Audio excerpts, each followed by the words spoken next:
Hello students, welcome to Padhaku junction. मैं हूं अस्मा, आपकी इंग्लिश टीचर, और आज मैं आपके लिए लेके आई हूं क्लास नंबर 10। जैसा कि आपको पता है कि हम इसमें प्रेजेंट इंडेफिनिट टेंस पढ़ रहे हैं और हमने बहुत ही ज़्यादा अच्छे से और डिटेल में इन्हें पढ़ा है। तो आज ये इसका लास्ट पार्ट है प्रेजेंट इंडेफिनिट टेंस का, जिसमें हम पढ़ेंगे इंटेरोगेटिव सेंटेंसेस। ठीक है, तो इंटेरोगेटिव सेंटेंसेस क्या होते हैं? इंटेरोगेटिव सेंटेंसेस होते हैं प्रश्नात्मक वाक्य, वो वाले सेंटेंसेस जिनमें हम सवाल पूछते हैं या प्रश्न पूछते हैं। तो अगर बात की जाए क्वेश्चन की, तो क्वेश्चन दो तरह के होते हैं। एक होते हैं येस और नो टाइप क्वेश्चन और दूसरे होते हैं WH टाइप क्वेश्चन। अब इनको हम डिटेल में पढ़ेंगे, तो सबसे पहले बात करते हैं हम येस और नो टाइप क्वेश्चन की। तो येस और नो टाइप क्वेश्चन कौन से होते हैं और हम इनकी प्रेजेंट इंडेफिनिट टेंस में इनकी इंग्लिश कैसे बनाते हैं। तो यहाँ पर देखते हैं येस और नो टाइप क्वेश्चन कैसे होते हैं। हिंदी में ये प्रश्न हमेशा क्या से शुरू होते हैं। ठीक है, सेकंड है इनका जो उत्तर है या इनका जो जवाब है वो हमेशा येस और नो यानी कि हाँ या ना ही होता है। ठीक है, एग्जाम्पल बताती हूं मैं।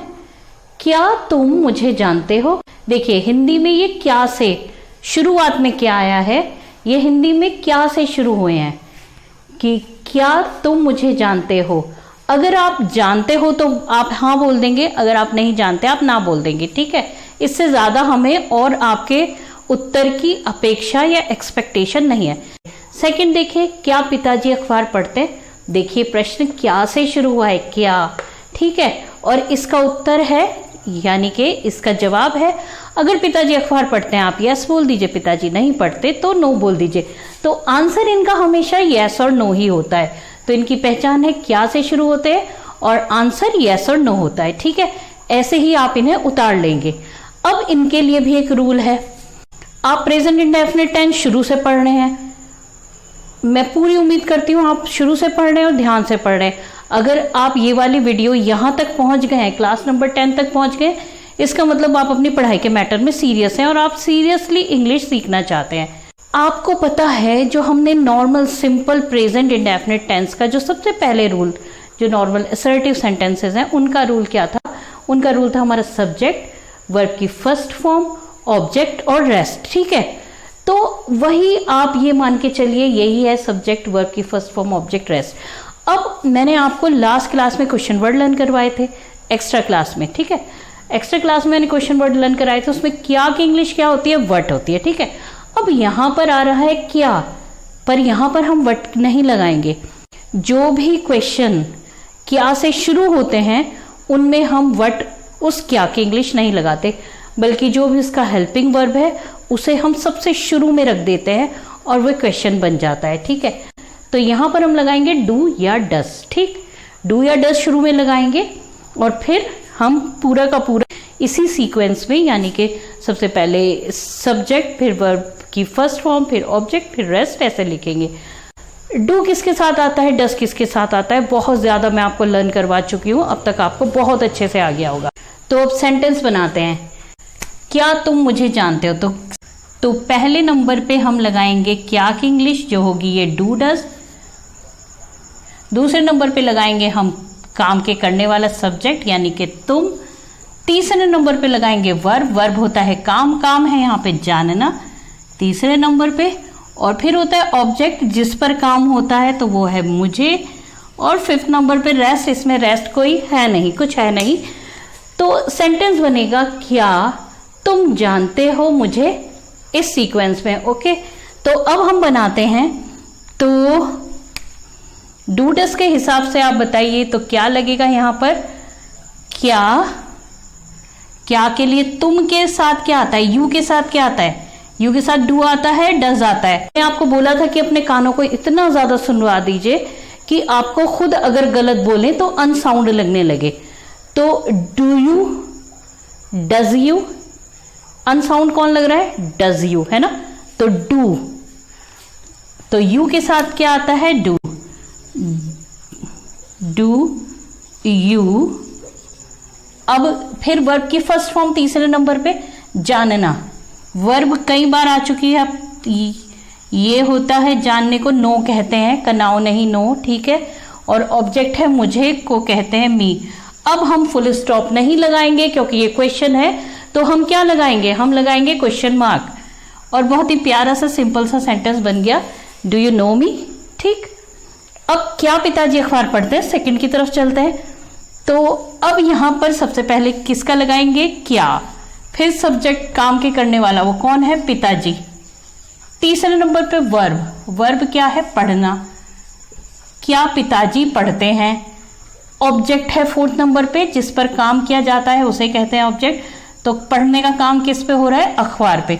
रेस्ट इसमें भी कुछ नहीं है, क्या पिताजी पढ़ते हैं अखबार। तो अब हम इसे बनाते हैं। अब फादर के साथ पिताजी हैं सब्जेक्ट, उनके साथ डू फादर आएगा या डस फादर आएगा, डू फादर, डस फादर। अपने कान को सुनवा के देखिए या फिर जो आपने रटा हुआ है उसके हिसाब से। तो पिताजी क्योंकि एक वचन है, एक वचन के साथ आता है डज, तो डज फादर। अब वर्ब तीसरे नंबर पे पढ़ने को क्या कहते हैं, गुड, रीड कहते हैं, डज फादर रीड। अब है ऑब्जेक्ट, ऑब्जेक्ट क्या है, अखबार, अखबार को कहते हैं न्यूज़पेपर, पता ही है ये तो आपको, है ना। अब क्या आएगा, क्वेश्चन मार्क, क्वेश्चन है तो क्वेश्चन मार्क। सेंटेंस क्या बन गया, डज फादर रीड न्यूज़पेपर। ठीक है, ऐसे ही करके इसी तरह से आप बहुत सारे सेंटेंस बना सकते हैं। जैसे आप बनाएं, क्या तुम दिल्ली में रहते हो, do you live in Delhi. क्या तुम मेरी क्लास में पढ़ते हो, do you study in my class. क्या तुम चाय पीते हो, डू यू ड्रिंक टी। क्या तुम रोज बाजार जाते हो, do you go to market daily. तो ऐसे करके आप खुद ही इंग्लिश में बहुत सारे क्वेश्चन बना सकते हैं। ठीक है, आई होप कि ये येस और नो टाइप वाले क्वेश्चन एटलीस्ट आपको बहुत अच्छे से समझ में आ गए होंगे। ठीक है, अगर ये समझ में आ गए हैं तो अब हम आगे बढ़ते हैं और अब हम करते हैं अपने कौन से WH टाइप क्वेश्चन। अब है ये WH टाइप क्वेश्चन। अब ये क्या होते हैं, ये जैसे कि ये हिंदी में क्या से शुरू होते हैं, ये क्या से शुरू नहीं होते, इनके बीच में क्वेश्चन वर्ड आता है।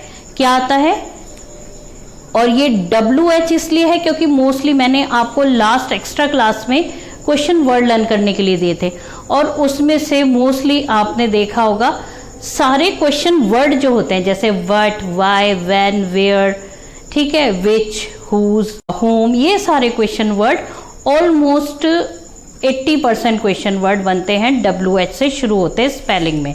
ठीक है, हाउ, हाउ मैनी और हाउ मच, यही 3 अलग हैं, इसके अलावा 11 में से बाकी सारे इसी तरह से बनते हैं। ठीक है, इसलिए ये WH क्वेश्चन कहलाते हैं क्योंकि ये क्वेश्चन वर्ड से बनते हैं। आप लिखना चाहें तो लिख लीजिए। हिंदी में इन प्रश्नों के बीच में क्वेश्चन वर्ड आता है। ठीक है, जैसे कि आप इधर देख लीजिए, तुम मुझे कैसे जानते हो। यहाँ पे तो था क्या तुम मुझे जानते हो। अब हम, आप जानते होंगे, यस बोल दिया, नहीं जानते नो बोल दिया। आप अगर जानते हैं, आपने बोल दिया यस मैं जानता हूँ आपको, फिर हम आगे पूछेंगे आप मुझे कैसे जानते हो। ठीक है, तो ये जो इसमें क्या होता है, बीच में क्वेश्चन वर्ड आता है, ये कैसे, ये क्वेश्चन वर्ड है। ठीक, नेक्स्ट देखिए, पिताजी अखबार कब पढ़ते हैं।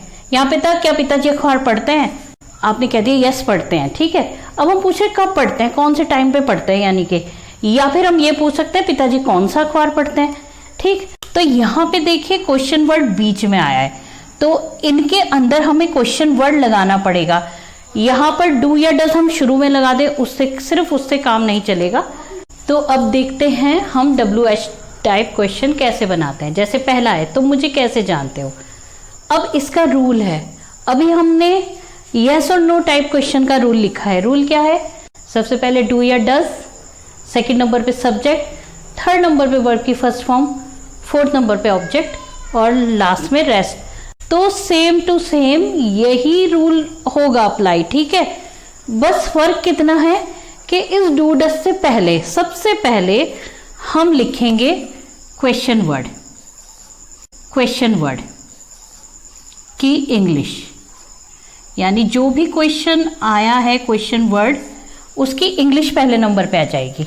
ठीक, तो यानी कि ये फर्स्ट नंबर पे आ जाएगा रूल में, ये सेकंड नंबर पे, सब्जेक्ट थर्ड पे, वर्ब की फर्स्ट फॉर्म फोर्थ पे, फिफ्थ पे ऑब्जेक्ट और रेस्ट सिक्स्थ नंबर पे। ठीक है, तो ये रूल है, सबसे पहले क्वेश्चन वर्ड, फिर डू या डज, फिर सब्जेक्ट, फिर वर्ब की फर्स्ट फॉर्म, फिर ऑब्जेक्ट और फिर रेस्ट। इसे अच्छे से रट लीजिए, अभी ये करते करते ही रट लीजिए, ठीक है। अब हम सेंटेंस बना के देखते हैं। तुम मुझे कैसे जानते हो, तो सबसे पहले क्वेश्चन वर्ड क्या है, कैसे, यानी फर्स्ट नंबर पे ये आएगा। सेकंड नंबर डू डज का है हमारा। तीसरे नंबर पे सब्जेक्ट, तो सब्जेक्ट आएगा थर्ड नंबर पे। फिर फोर्थ पे है वर्ब क्या है, जानना। फिर ऑब्जेक्ट क्या है, मुझे, ऑब्जेक्ट क्या है, फिफ्थ नंबर का मुझे, ठीक है। तो हम सबसे पहले लिखेंगे कैसे। आपने याद किया होगा, मैंने लर्न करवाए थे कैसे को क्या कहते हैं इंग्लिश में, गुड। हाउ, अब डू यू या डज यू, आपको पता है डू यू, डू, और फिर तीसरे नंबर पे तुम, सब्जेक्ट तुम यानी कि यू, डू यू। फिर वर्ब है जानना यानी कि नो, डू यू नो, और फिर मुझे की इंग्लिश है मी। फिर question mark, how do you know me, तुम मुझे कैसे जानते हो। नेक्स्ट करते हैं, सबसे पहले क्वेश्चन वर्ड क्या है, क्वेश्चन वर्ड है कब, पहले नंबर पे। सेकंड नंबर का हमें पता है डू डज लगाना है। फिर है सब्जेक्ट क्या है, काम के करने वाले, तीसरे नंबर वाले वो है पिताजी। फिर है वर्ब क्या है, पढ़ना, और फिर है ऑब्जेक्ट जिस पे काम किया जाता है फिफ्थ नंबर पे।